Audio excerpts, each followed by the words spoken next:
Hello friends, देखिए ये 5 फरवरी का सेकंड शिफ्ट का क्वेश्चन आ गया है। इसको हम लोग देख लेते हैं फटाफट। ठीक है, देखिए पहला क्वेश्चन क्या है। द्रौपदी मुर्मू भारत की राष्ट्रपति बनने से पहले किस राज्य की राज्यपाल थी? तो द्रौपदी मुर्मू भारत की 15वीं राष्ट्रपति के रूप में कार्यरत है। वह 2015 से 2021 तक झारखंड की 9वीं राज्यपाल थी। ठीक है, और साथ ही द्रौपदी मुर्मू के बारे में ये भी जान लीजिए, ये स्वतंत्र भारत में पैदा होने वाली पहली राष्ट्रपति है। ठीक है, और सेकंड तथ्य ये है कि ये सबसे कम उम्र की होने वाली राष्ट्रपति है। और प्रतिभा पाटिल पहली महिला राष्ट्रपति। ठीक है, इतना फैक्ट आप ध्यान में रखेंगे। आइए नेक्स्ट क्वेश्चन देखते हैं। पहली पंचवर्षीय योजना कब शुरू की गई थी? तो 1951 से पहली पंचवर्षीय योजना स्टार्ट हो गई थी। और पूछे गए किस बेस्ट पे आधारित था? तो हेराल्ड डोबर मॉडल पर यह आधारित था। अब देखिए, तो दूसरी पंचवर्षीय योजना तो 1951 में आप 5 साल जोड़ दीजिएगा, यानी 1956 में। ठीक है, स्टार्ट। और ये किस पे आधारित थी, किस मॉडल पे? तो पीसी महालनोबिस मॉडल पर आधारित थी। ठीक है, चलिए थर्ड क्वेश्चन देखते हैं। Time out is related to which game? यानी टाइम आउट किस खेल से संबंधित है? तो बास्केटबॉल और क्रिकेट, ये दोनों से। ठीक है, बास्केटबॉल से भी संबंधित है और क्रिकेट से भी टाइम आउट जुड़ा हुआ है। ठीक है, आइए अगला देखते हैं। 2011 की जनगणना के मुताबिक किस राज्य में पुरुष और महिला साक्षर दर में सबसे ज़्यादा अंतर था? तो इसका सही ऑप्शन हो जाएगा राजस्थान। 2011 की जनगणना के मुताबिक किस राज्य में पुरुष और महिला साक्षर दर में सबसे ज़्यादा अंतर था? अच्छा, ये तो वही क्वेश्चन हो गया। ठीक है, देखिए, what is the length of the hockey field? Hockey के मैदान की लंबाई कितनी होती है? तो हॉकी की फील्ड की लंबाई 91.4 मीटर होती है।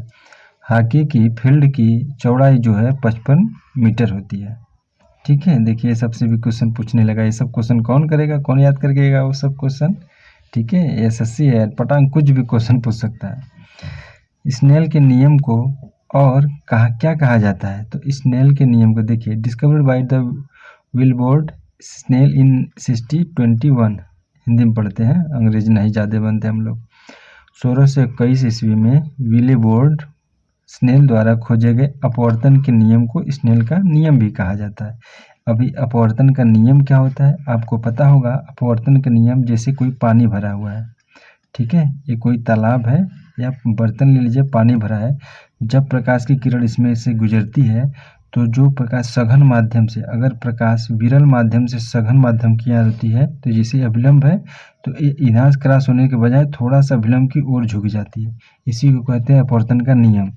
अगर यदि प्रकाश कोई जैसे गोला रखा हुआ है, ठीक है, अब गोला है, लकड़ी के गोले से निकल के, अब देखिए अभिलंब तो ऐसे हुआ, ठीक है, अभिलंब मतलब एकदम डायरेक्ट लंबवत, ठीक है, लंबवत। अभिलंब तो होते अगर प्रकाश सघन माध्यम से विरल माध्यम में जाएगी थी तो आना चाहिए ऐसे, लेकिन अभिलंब से थोड़ा दूर हट जाती है। इसी को कहते हैं अपवर्तन का नियम। आइए नेक्स्ट क्वेश्चन हम लोग देख लेते हैं। कच्छ का रण उत्सव किस महीने में मनाया जाता है? तो कच्छ का रण उत्सव हर साल नवंबर के आखिरी से शुरू होकर फरवरी के महीने तक मनाया जाता है। यह उत्सव 3 महीने तक चलता है। इसे व्हाइट डेजर्ट फेस्टिवल भी कहा जाता है।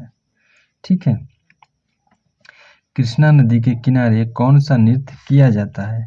तो रासलीला नृत्य किया जाता है। ठीक है, रासलीला भगवान कृष्ण और राधा की समझ रहे हैं ना, रासलीला पर आधारित एक पारंपरिक नृत्य है। यह नृत्य उत्तर प्रदेश में बहुत प्रसिद्ध है, रासलीला।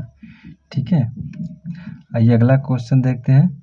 संभाग के रायगढ़ घराने के कथक नर्तक पंडित रामलाल बरीठ को 2024 में कौन सा पुरस्कार से सम्मानित किया गया था? तो इसका सही ऑप्शन हो जाएगा पद्म श्री से। अगला क्वेश्चन देखते हैं। What was the name of Chandragupta Maurya's mother and which caste did she belong to? Chandragupta Maurya की माँ का नाम मूरा या मूरी था। ठीक है, चंद्रगुप्त के माता पिता दोनों क्या थे? क्षत्रिय थे, योद्धा और राजकुमार जाति के, क्षत्रिय जाति के थे। और चंद्रगुप्त मौर्य किसका संस्थापक था? तो मौर्य वंश। आपको पता होगा कि जो चंद्रगुप्त मौर्य है, चाणक्य की सहायता से, वही चाणक्य जिसने मेगास्थनीज लिखा है, ठीक है। चाणक्य की सहायता से अंतिम नंदवंश का शासक जो था बृहद्रथ, ठीक है, अंतिम नंदवंश के शासक, बृहद्रथ नहीं था, अंतिम नंदवंश का शासक धनानंद था, ठीक है। धनानंद को मारकर ये मौर्य वंश की स्थापना किया था। किसने? चंद्रगुप्त मौर्य ने। चलिए आइए अगला देखते हैं। जनगणना के अनुसार, 2011 की जनगणना के अनुसार उत्तर भारत में, देखिए कहाँ पूछा है, उत्तर भारत में सबसे अधिक साक्षरता दर वाला राज्य कौन सा है? देखिए हिमाचल प्रदेश होगा। इसमें ओवरऑल 82.82 और मेल की साक्षरता दर देखा जाए तो 89.53 और फीमेल की देखा जाए तो 75.93% है। देखिए उत्तराखंड इसका आंसर नहीं होगा। उत्तराखंड ओवरऑल में देखिए 16वें नंबर पर आएगा, लेकिन हिमाचल प्रदेश 11वें नंबर पर आएगा, क्योंकि हिमाचल प्रदेश का ओवरऑल कम है और उत्तराखंड का ज़्यादा है, ठीक है। चलिए अगला क्वेश्चन देखते हैं। प्रधानमंत्री किसान सम्मान निधि योजना किस तारीख से शुरू की गई थी? तो 24 फरवरी 2019 को, ठीक है, ये डेट आप याद रखेंगे। नरेंद्र मोदी उत्तर प्रदेश के गोरखपुर से, कहाँ से? गोरखपुर को 1 करोड़ से अधिक किसानों को 2000 की पहली किस्त हस्तांतरित करके इस योजना का शुभारंभ किया था। पता है ना, हर 2000 हर के 3-3 महीने पर दिया जाता है या 6-6 महीने पर, आप लोग थोड़ा देख लीजिएगा। साल भर में 3 किस्त मिलेगा, शायद 4-4 महीने पर दिया जाता है, 2000 का, ठीक है। चलिए अगला क्वेश्चन देखते हैं। देखिए महान्यायवादी से क्वेश्चन पूछा गया था, अटॉर्नी जनरल, इसको कहते हैं सरकार का वकील, ठीक है। आप अगर सरकार पे केस करते हैं, सरकार का वकील इसी को कहते हैं। अगर आप किसी मामले में अगर सरकार के ऊपर केस करते हैं ना, तो यही महान्यायवादी ही आपको आके लड़ेगा। इसमें भी 3 टाइप के होते हैं। देखिए एक होता है अटॉर्नी जनरल, एक होता है अटॉर्नी जनरल, एक होता है सॉलिसिटर जनरल, एक होता है एडिशनल सॉलिसिटर जनरल। ये सुप्रीम कोर्ट में भी जाके लड़ सकता है, ये हाई कोर्ट में भी जाके लड़ सकता है, प्लस डिस्ट्रिक्ट कोर्ट में भी जाके लड़ सकता है। लेकिन सॉलिसिटर का जो योग्यता होती है, बस high court plus district court तक ही लड़ सकता है, और जो एडिशनल सॉलिसिटर जनरल होता है ये ओनली डिस्ट्रिक्ट कोर्ट तक ही लड़ सकता है, ठीक है। इसका अटॉर्नी जनरल का जो आर्टिकल दिया गया है, आर्टिकल 76 में इसका वर्णन है, ठीक है। और ये राष्ट्रपति के प्रसाद पर्यंत धारण करता है। इसका मतलब ये हुआ कि जब तक राष्ट्रपति चाहेगा तब तक, यदि राष्ट्रपति का पद गया तो ये भी गया, या राष्ट्रपति कहेगा कि अब तुम चले जाओ तो ये इसका पद छोड़ देगा। और हाँ, ये बात याद रखिएगा कि ये संसद की सभी चीज़ों में भाग लेगा, बस इसको वोट देने का अधिकार नहीं होगा। क्यों? क्योंकि इसकी निर्वाचन इस जनता इसको चुन के नहीं भेजता है संसद में, बस इसको वोट देने का अधिकार नहीं होगा। बाकी संसद की कार्यवाही में भाग लेता है, भाषण देता है, संसद में जाके बैठता है, ठीक है। चलिए हम लोग अगला देखते हैं।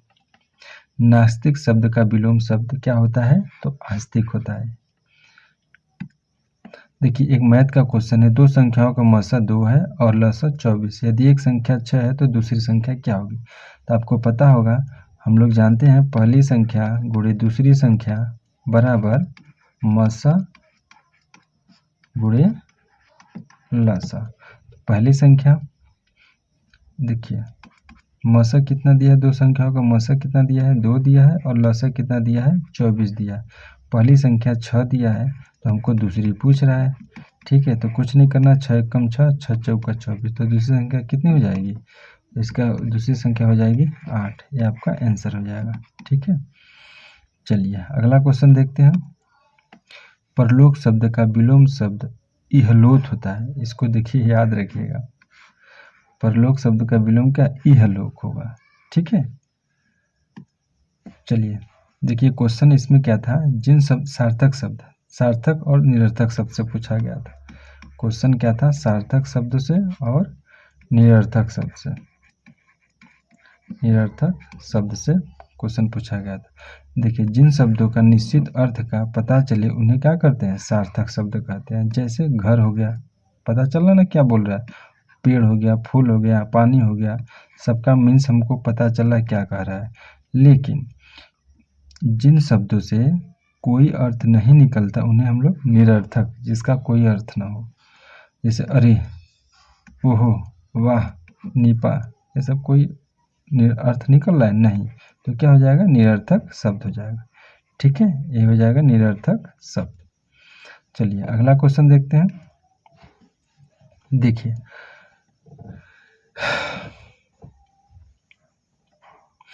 एक क्वेश्चन भेजा था, तो उसमें यही क्वेश्चन था, मेरी किताब मेरे मित्र के पास है, उसमें कौन सा विदेशस होगा, कुछ ऐसा क्वेश्चन था। ठीक है, और क्या था, एक पुल्लिंग और स्त्रीलिंग से रिलेटेड क्वेश्चन पूछा गया था इसमें। ठीक है, हिंदी में 2 क्वेश्चन, थोड़ा कन्फ्यूजिंग था, बाकी इजी था पेपर। अब मैथ में किससे क्वेश्चन पूछा था, सीआई से, एसआई से पूछा था, और रेलगाड़ी से पूछा रहा है, टाइम डिस्टेंस से पूछा, सिंप्लीफिकेशन से पूछा है, किस्त वाला क्वेश्चन पूछा है, परसेंटेज से, मतलब सभी चैप्टर से लगभग पूछ दिया। एक क्वेश्चन घनाभ से भी था, एडवांस मैथ से, और 19 क्वेश्चन अर्थमेटिक से ही था। ठीक है, ऐसे ऐसे क्वेश्चन पूछ रहा है, आप लोग को एक बेसिक आइडिया लग गया होगा। हमको लगता है यहीं पर क्वेश्चन खत्म। हाँ, ये तो क्वेश्चन बस खत्म हो गया है। ठीक है, तो चलिए जैसे जैसे हमको क्वेश्चन मिलता है हम आप लोगों को एकदम रियल ऑथेंटिक क्वेश्चन करवा देते हैं। ठीक है, यही क्वेश्चन सब आया था। ठीक है, हमको मिला था, तो हम लोग अब फिर कल मिलते हैं इसी टाइम एकदम ऑथेंटिक क्वेश्चन के साथ। तब तक आप लोग अपना ख्याल रखिएगा और एकदम रिवाइज एकदम अच्छे से करके ही पेपर देने जाइएगा। ठीक है, एकदम रिलैक्स माइंड से होके, और एग्ज़ाम सेंटर पर पहले पहुँचिएगा। Thank you, bye bye.